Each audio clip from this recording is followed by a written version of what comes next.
Hello everyone, how are you? Okay, so today what I want to talk about is expanding Yngwie's arpeggios. Now I've seen quite recently, I've seen a couple of YouTube guitar players. I call them YouTube guitar players, not YouTubers, because I think that's, you know, we are guitar players at heart, aren't we?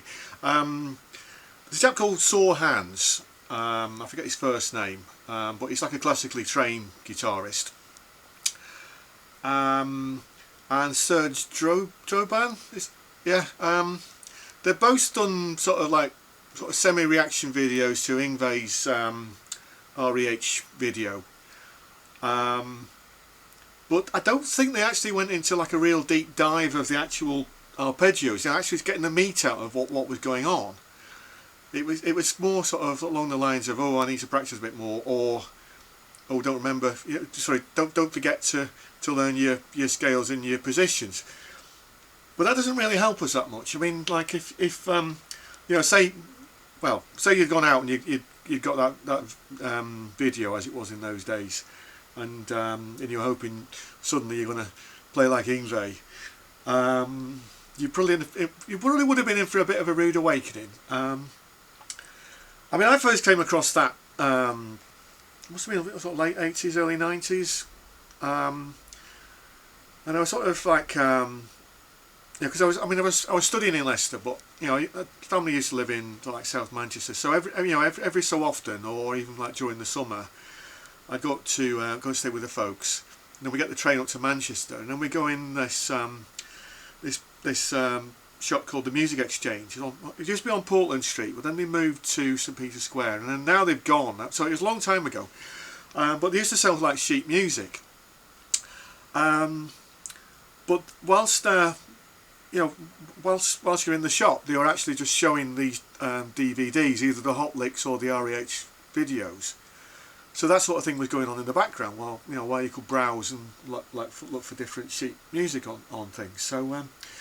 So that was when I first came across that, and of course, you know, since it is sort of quite a while ago, I've kind of assimilated a lot of those ideas, but taken them in my own sort of direction, if you know what I mean.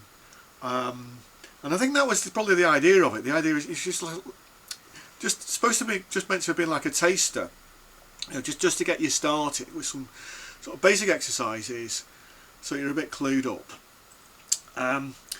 So I'm not gonna like complete it all today. I think we're just going to look at like the arpeggio exercises, like the first 3 arpeggio exercises and what they are about, and then we're going to expand them slightly. So that first one, now it's now become a bit of a cliche because it's this diminished arpeggio which like pretty much everybody seems to play.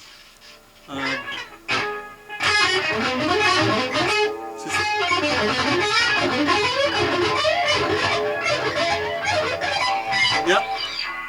So we can play it on that neck pickup. You know, everybody can do that one. So what's actually going on here? Well, we've actually got should actually, if you want to actually get some more theory involved in this.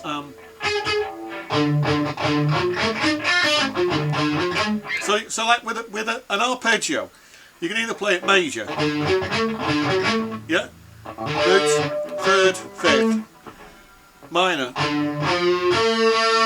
yeah, or so minor's got like a flat 3rd, like that, yeah, and a half diminished.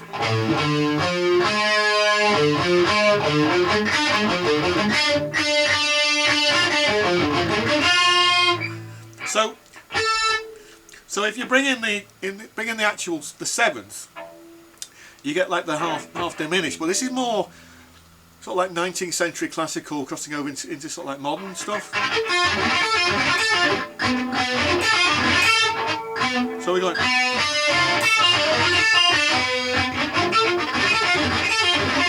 Yeah. Now, so if you flatten that 7th, they're here. That's what you get. Now, why this voicing is so good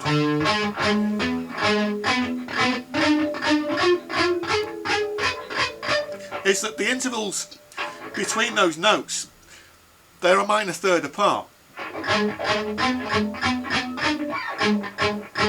Whereas like the half diminished one, the half diminished one, it's two minor third intervals and then a major third. But this one is, it means that it's kind of like a get out of jail free arpeggio, because you can play it in any position because of that flat 5 and that flattened. Even like for a dominant 7, you're flattening it again. And of course you can change the sequence.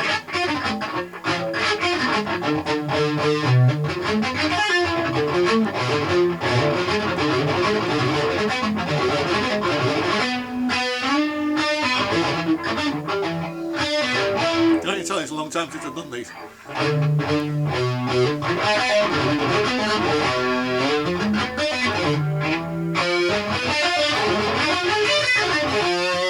Yeah. So now, and there's some variations on that as well. It's one of the summer schools I was doing down in the Guildhall, and like in jazz, like it was being taught by Jason Rebello, who's like fantastic pianist, and he got some ideas like from Kenny Kirkland, and they were actually some variations on that.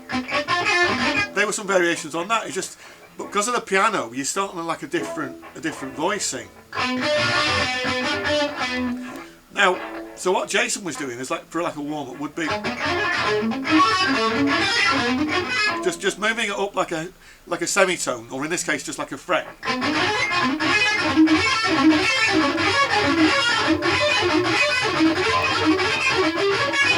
Yeah, or even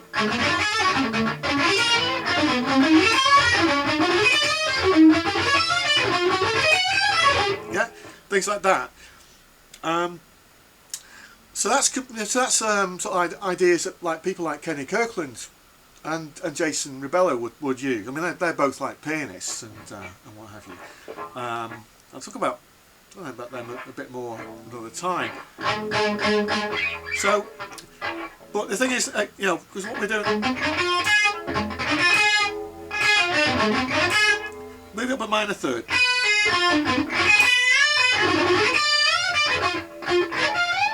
Yeah, so that helps you.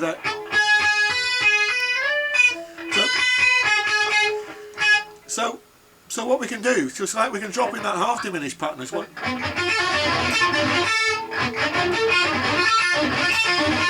Move that up a minor third.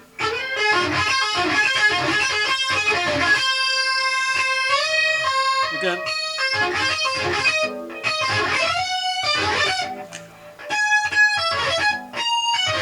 Now that's sounding a bit more jazz now.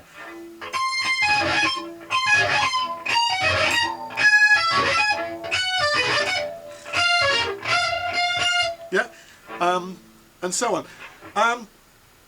And there's also some ideas that I got from Benjamin Britten as well.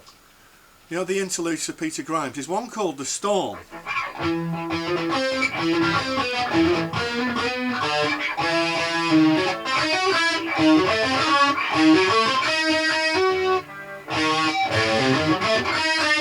So what we're doing here is just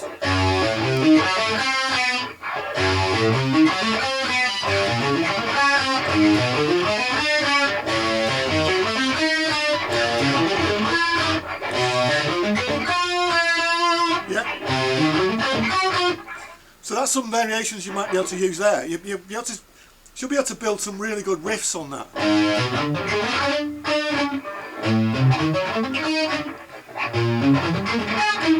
I mean, I'm going to sound like Nigel Tufnell, but I think Benjamin Britten is probably one of my favourite composers.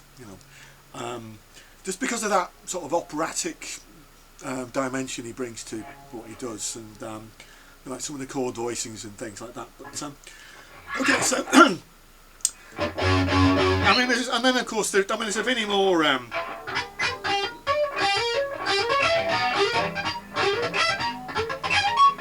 What he's doing here. So he's taking that pattern like that. So he's sort of like combining like neoclassical stuff with like this, like with sort of something that Alan Holdsworth would do. I mean, Alan Holdsworth would do these big stretches and string skip and.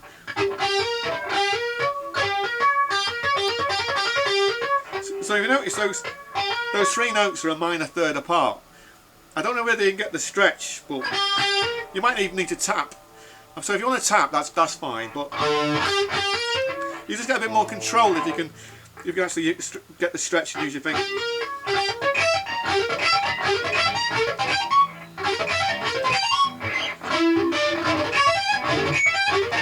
Yeah.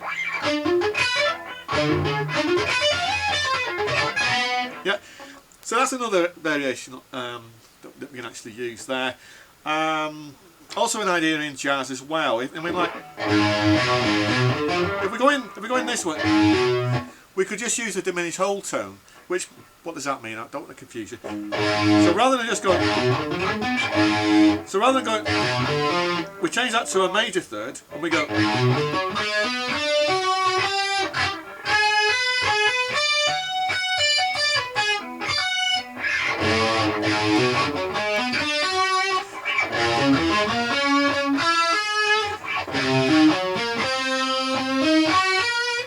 That's another idea I've got from Jason. So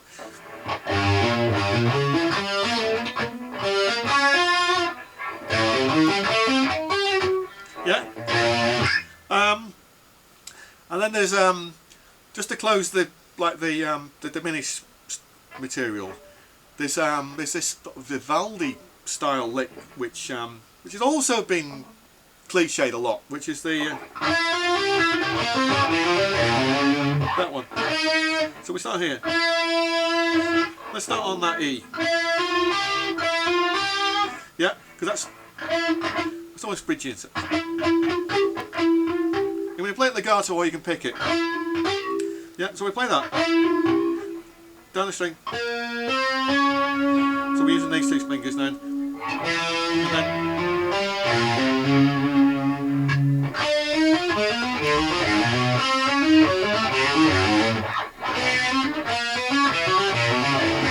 yeah.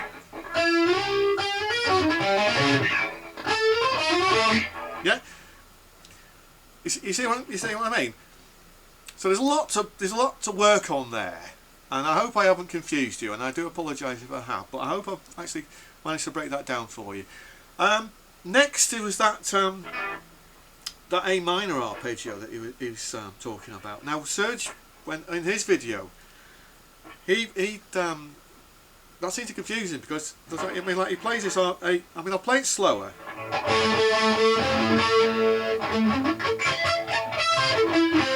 Like that. Whereas Serge has been playing it like,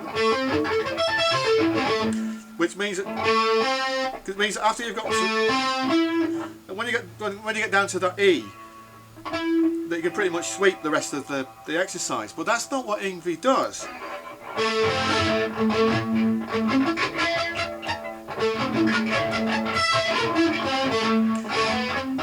So what he's doing here, if we actually extend the logic to like play this pattern here,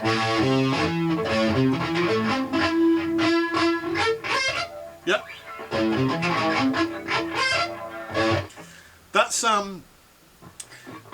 an idea that's very similar to the Paganini Fifth Caprice, but it's an idea that Paganini got from Heinrich Wieniawski about symmetrical arpeggios, which means, I mean, I'm sure I don't know whether you're actually that interested in classical music or not, but a lot of the time when you see some of these really high level virtuoso violinists, and they'll play like the Wieniawski, either the Etude Caprices or the École Moderne, or even like some of the like the violin concertos, and they're flying all over the place, and they're playing these really ridiculously large arpeggios, but they're flying all over the place. Now the reason for that is that they're using these symmetrical shapes. So we start here. Yeah. If we go here. Now we know that's the octave. If we find the next octave's down here. Like that.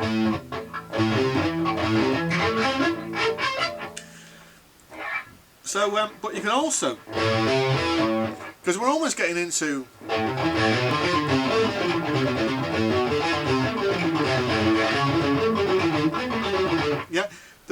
we're almost getting into Caprice 5. Because I'm not gonna attempt it here, but there's that Caprice 5 does start with that really long A minor arpeggio. So then we actually start getting into Yngwie's next idea, which I'm going to close this video with this one, which is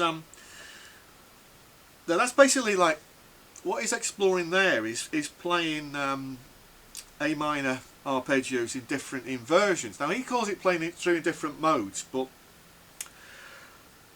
we can talk about playing A minor over different modes another time, because that's when we start getting into like the extensions and things. But really, like with the inversions, because like if you can play, okay, you got an A minor shape down here, yeah, you got an A minor shape here, and you got another one, yeah, and then one here, yeah, and then back to here, yeah. So what we want to try and do is to link those different shapes together. So in that first one, you'll start on A. Again, it's a bit of a stretch. So what we're doing,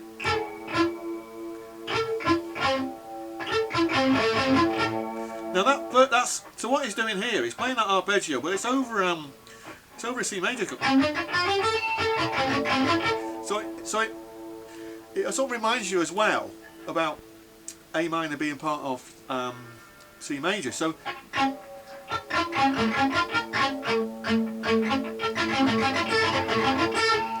now then what he does is slide up here to the C, and then it's to the E, and then back to the A, and so on.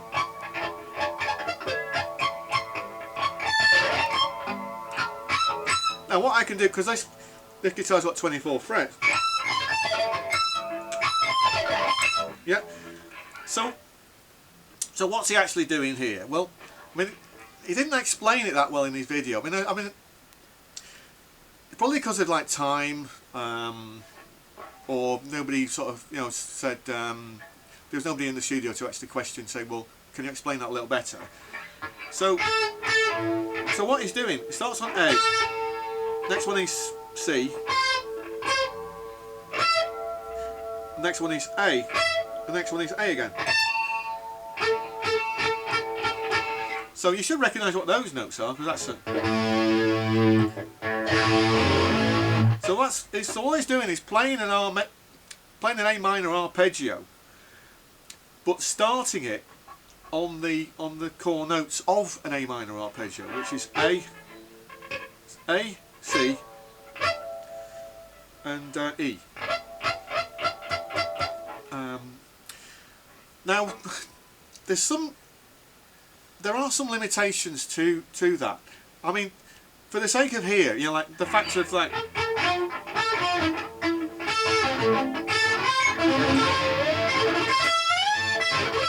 yeah, the fact that you can actually link those arpeggio shapes, that's a good thing, because if you're not used to doing that, because like a lot of the time when you're going for lessons, or like you see things on YouTube or whatever, people put you in boxes, so they're just narrowing you and saying, oh, try and do your 3 notes of string, and it cramps what you're doing.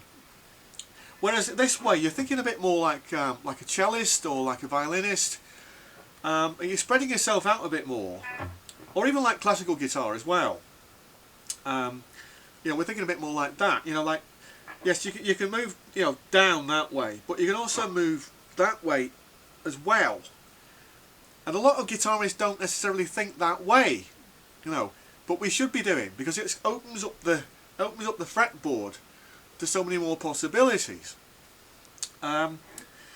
So So really, I mean, I don't want this video to get on too long, because I mean I should really do like a part 2, like with the extensions and so on. But I certainly hope you got a lot out of that. Okay, all right. So no offence meant to Sore Hands or Serge, or anybody else who's looked at this, and certainly not to Yngwie. Yeah, all right. Thanks for watching, everybody. Welcome to all the new subscribers. Please consider subscribing if you're new to the channel. See you next time. Okay, comment below as well. Yeah, all right. Thanks very much. Thanks. Bye.